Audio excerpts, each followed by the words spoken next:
అయితే ఇప్పుడు ఆ ప్రాబ్లం లేకుండా కంప్లీట్ 1.5 అనేది అంటే హాఫ్ అన్నటువంటిది అంటే ఇక దీంట్లో ఏ ప్రాతిపదిక లేదు. హ్మ్. జనాభా లెక్కల ప్రాతిపదికలు ఏం లేవు ఇక్కడ. హ్మ్.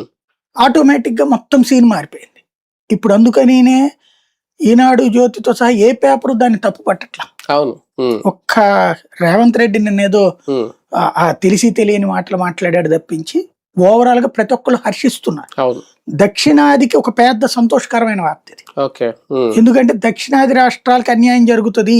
ఇక్కడ హ్మ్. ఇప్పటిదాకా ఉన్నటువంటి 40-60 రేషియో ఒక్కసారిగా దెబ్బతింటాం అనుకున్నటువంటి దశ అదే 20కో 20-80కి వెళ్ళిపోతుంది అనుకున్న దశ నుండి సేమ్ ఇప్పుడున్న ప్యాటర్నే రన్ అవుతుంది. అవును. హ్మ్. ఇది పెద్ద బెనిఫిట్. హ్మ్. రెండవది ఏంటంటే వాస్తవంగా మనం రాజకీయాల పరంగా అబ్జర్వ్ చేస్తే రాజకీయ కుటుంబాలు కాని వాళ్ళు అసలు రాజకీయాల వైపు వెళ్ళే కార్యక్రమం ఎప్పుడో పోయింది. హ్మ్. కానీ గత 2 దశాబ్దాలుగా ఆంధ్ర రాజకీయాలు గనక మనం చూస్తే ఆంధ్ర అయినా తమిళనాడు అయినా రాజకీయాలు చూస్తే నార్త్ ఇండియాలోనేమో ధనంతో సంబంధం లేని సాధు సంతులు అంటే సన్యాసులు ఇట్లాంటి వాళ్ళు రాజకీయాల్లోకి వచ్చారు. హ్మ్. డబ్బులతో సంబంధం లేదు అక్కడ. అలాగే పబ్లిక్ లో ఇమేజ్ ఉన్న వాళ్ళని తీసుకొచ్చి నాయకులుగా పెట్టారు. హ్మ్.